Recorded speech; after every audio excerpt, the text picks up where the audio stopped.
Hi guys. So I want to do like a little just catch up, random chit chat, a little bit about the Thoth Tarot and what I've been doing with that, where I'm headed, blah blah blah blah blah. And while I'm doing this, I think I did this in another video. I'm gonna do my nails because I like being really occupied, and I find actually that I do my nails better when I am talking or doing something else as well. When I'm not super focused on the nails, I do better. I don't know why that is. These are on there. This could take a minute. So, while I'm doing this, what can I chat about? Personal, let's do a little bit of like personal catch up. I've rearranged, as you can see. I really wanted to do this as my backdrop, and I got that done. I have an altar space, which is in front of me, set up really nice. I'm very, very happy. I have a spot now where I have my cards, my writing materials, my books. Just in the last few days, it's already become my little safe space and relaxing space. It's not at my desk anymore where I have, coffee cups and my computer and I play games. So it feels more like sacred. It's only for this and doing my nails. So I am very happy about that. What else? Not much is new besides that. Same old, same old. Okay, so I don't know, I'm very much in study mode. I have been for a bit now, especially since deciding on, I started by, diving back into, just normal tarot, rereading some of 78 Degrees of Wisdom, rereading some of Holistic Tarot. I got a new book called Tarot Deciphered, which is really cool. I think that just came out. So that's kind of how it started. And then, as I said, I kind of jumped into wanting to learn about the Thoth, and boy did I jump right in. So that is really what I have been doing the last week or two. I purchased, I think I showed you the book, but I purchased Understanding Aleister Crowley's Thoth Tarot by Lanmilo Duquette. I hope I'm saying that right. And I love the book. I really do. Like, I've not read anything else about the Thoth Tarot, so really I have nothing else to compare it to. So I don't know if it's a super fair assessment. But I heard somebody else say in a review, and I think it's true that, it is true. He's a big Aleister Crowley fanboy. I think even at times gushing a little bit, which is fine. Like, I think that makes him, he's obviously very knowledgeable. And he doesn't claim to put a lot of his own views in here anyway, so that point is kind of moot.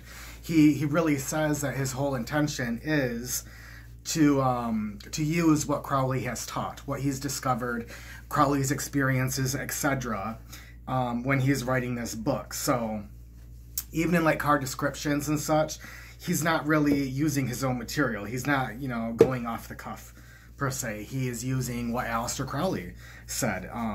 So really, I think, and like I said, nothing to compare it to. I have not read Crowley's Book of Thoth. I plan on it, but I'm assuming it's just kind of a more, not dumbed down version, but in a sense, dumbed down version. It's by no means dumb. It's very deep. There's a lot of esoteric material, but based on even excerpts from this book of Crowley's Thoth Tarot, that Crowley's is going to be tough. It's cute. There's a lot of like little references of notes between Crowley and Lady Frida Harris. And Harris is the lady who actually did the art. She painted the 78 cards for the Thoth Tarot under the direction of Crowley. And in this book, there's a lot of little snippets of conversation from Crowley to Harris, and especially Harris to Crowley. And there's one that I really love that makes me laugh. She says something about, I wish I had thought to look it up, but only being able to take his book in snippets because it's just too much. Even she is overwhelmed by his book. And their conversations are very cute. They're very funny. So that leads me kind of into what am I thinking of Aleister Crowley now that I know just a little bit about him, which is more than I knew before. I had heard, you know, that he was very occult in almost a sinister way. You know, I think we don't hear much good about Aleister Crowley, depending on where we're getting our information, I guess. But I never really have. Of course, I've never really researched it either. And my initial thoughts of Crowley are that he was a very blunt, I would even say short-tempered individual. I think he thought very highly of himself, and perhaps he should have. His whole life was devoted to life's mysteries. You know, he was a member of secret orders, the Golden Dawn. You know, this was his life. He devoted his life to spiritual learning and spiritual advancement. So if we see him having a I know it all attitude, you know, we have to, he might deserve to have that attitude. And in fact, I think he might. So you hear that, and I don't really get that impression. I get the impression that he has, and it's so similar because it's how I kind of feel as well. Like he has this disdain, it almost feels like, for human beings in general. Like he's just disdainful and arrogant when he talks. But at the same time, he loves humanity. Otherwise, he wouldn't be on this quest, right? He wouldn't have devoted his life to trying to sort out the mysteries of humanity and spirituality. So I can definitely relate to that, and I think it's given me a deeper appreciation for the man. Okay, so there's that. The other reason I think that people might have a problem with Crowley, and this is probably the biggest one, is he called himself a prophet. A lot of you are going to know this, but I am just learning about it, so I'll tell those of you who don't know. He claims to have had visions in which he learns, what do you want to call it? In which he learns, you know, mysteries of life, in which he learns how to... This nail is not going well. Ooh. I did it now. Sorry guys. So he has these visions.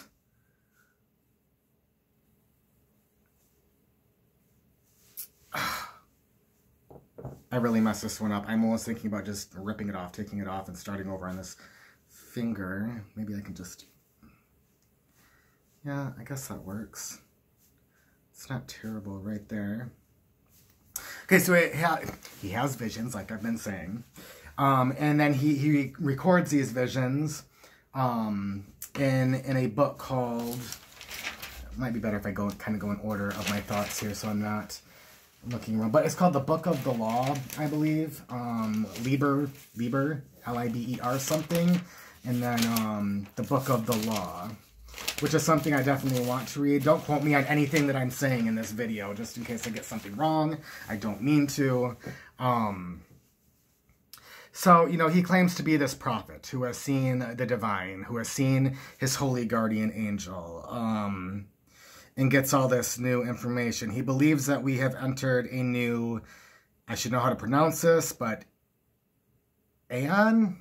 Do you pronounce it Aeon, or is it just Eon? It's A-E-O-N. It's actually the name of the judgment card in the Thoth deck. Aeon. And he believes there have been only a couple, but different Aeons, which are like phases, spiritual phases that humanity has gone through. And he claims to have been like almost like the catalyst for the last one, which was in the beginning of the 1900s. After he had these visions, he believed that we entered the age of Horus, I believe it is. And it's a whole new age of spiritual development for mankind. Can I prescribe to that idea? I I think that I can. I won't get into it here, maybe eventually, but after reading and looking at the three ages and, you know, his view of them and their timeline, they make perfect sense. And his age of Horus that has dawned makes fairly good sense. So I can't call him wrong. And I won't say that he didn't have these visions. I am always very skeptical of everything like that, because I wasn't the one that had the vision, right? But I certainly can't say that he didn't. So even Duquette says, like, even if you can't swallow that he had these visions, I really messed this finger up. I don't know what's going on with my nail there. Ugh. Maybe it's just this polish. Did I not shake it well enough? Even if you can't stomach that he had these visions, that he calls himself a prophet, then you can simply look at him as a man who acquired, you know, a different spiritual path. He came up with a different spiritual experience, a different spiritual path, and then use his experience to guide your own. You don't have to believe that he really was a prophet or had these visions, but I think we all can believe that if he's telling us something, and we do believe it, which I do, then we can at least learn from whatever experience he did have or claims to have had, and not get, you know, too hung up on the reality of it all. If that makes sense. It makes sense to me. I'm sure Duquette worded it a lot better, but it made a lot of sense to me when he said it. So, and then beyond that, beyond the prophet and the vision, he is known as, and this might be the ultimate, like, you know, and I wrote it down somewhere here. Let me find it, please. Let me find it.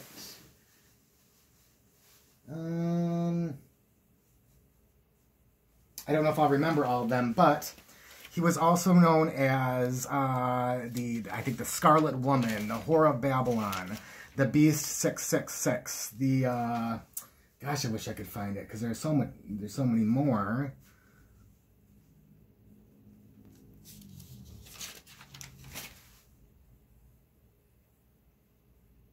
Is it in this? No. Well, I don't know where it is, guys. I know it was after this. I know I wrote it down. And I know it was with my calligraphy pen. So it's got to be here somewhere. And I really want to...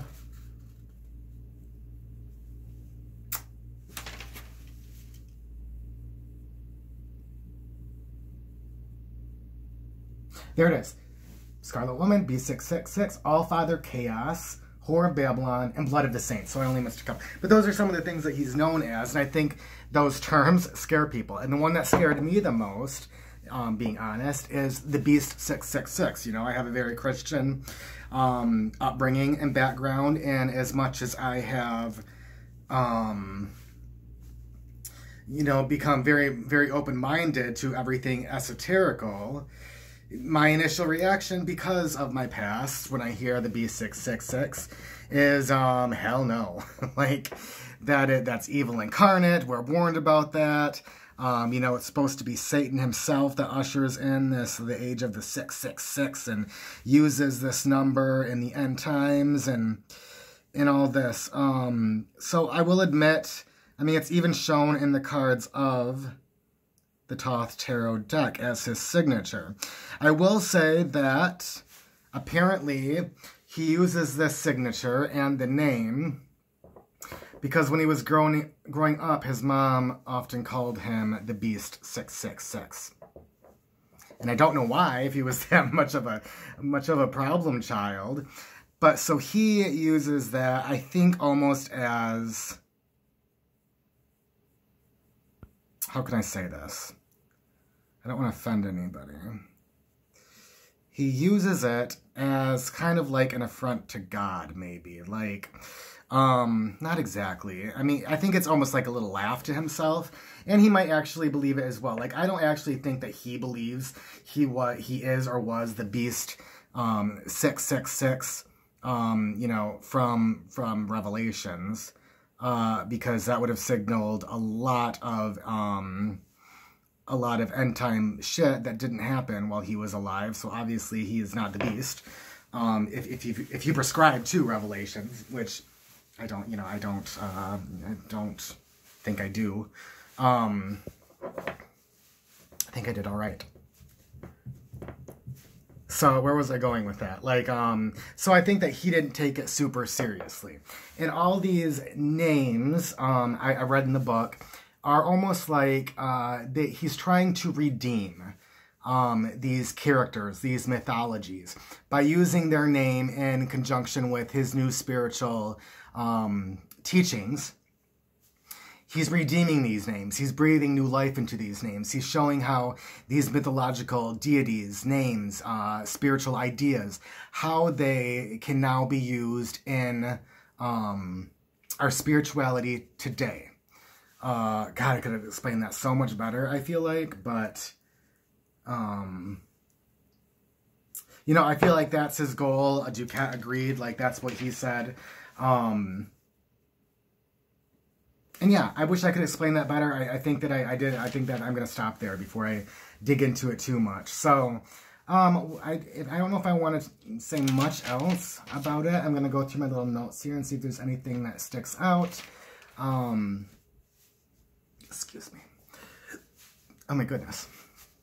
He was a member of the Ordo Templi Orientis. I'm not pronouncing all this right. But the OTO, it was a magical order that revolves around sex magic. That is something else that people will be like, yuck, sex magic. And to be honest, I didn't know what I thought about sex magic before I read this book. I mean, I thought maybe like it was about what it sounds like.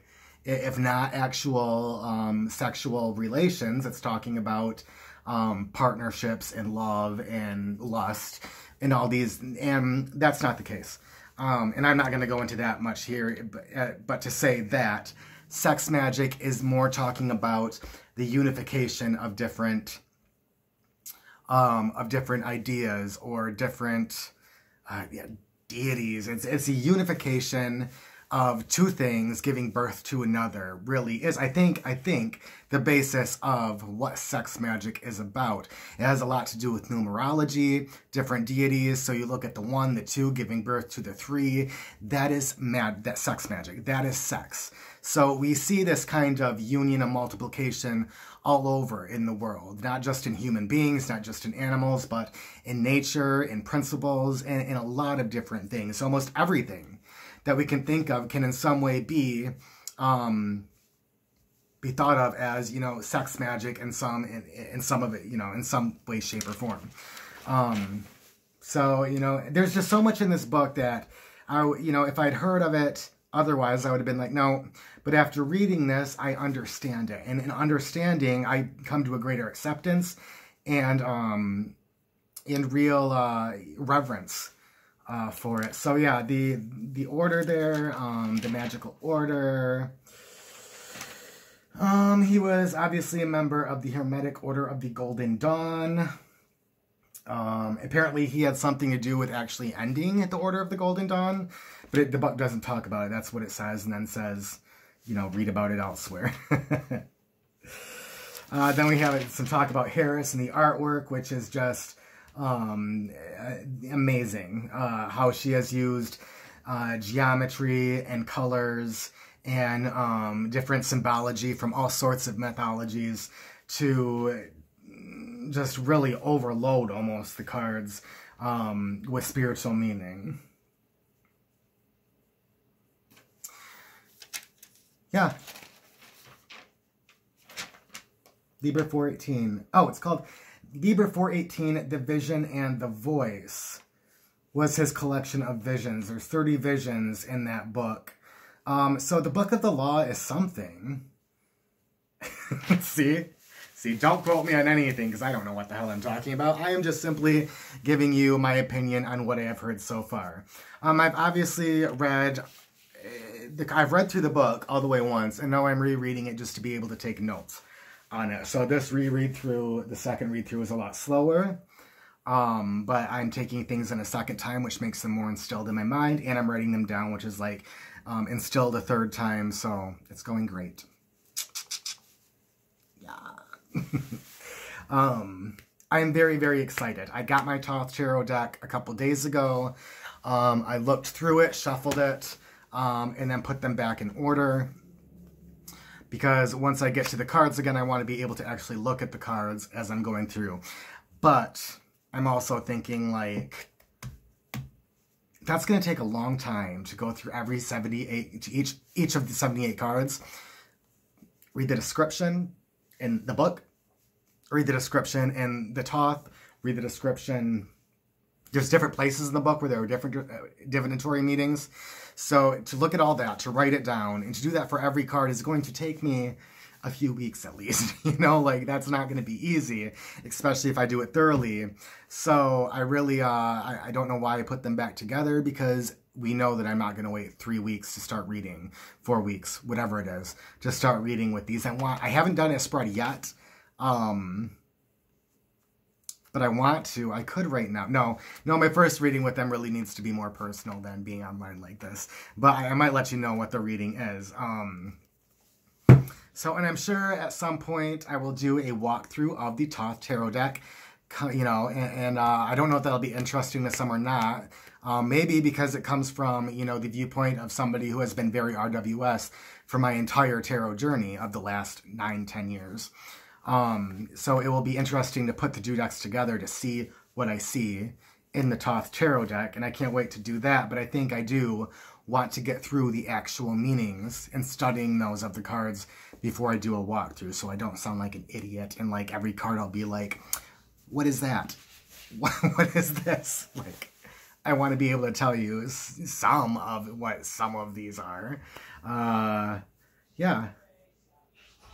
I don't know if my roommate is out there talking to his dogs. I guess that's it. My little catch up on what I'm doing with the Thoth. That is taking up most of my time. That's it. If you have any questions about the Thoth Tarot, if I can answer them, leave your question or comments. I love to hear what you're thinking. Or if you read with the Thoth, what you think, you know, let me know. And that's all. Have a good night, guys.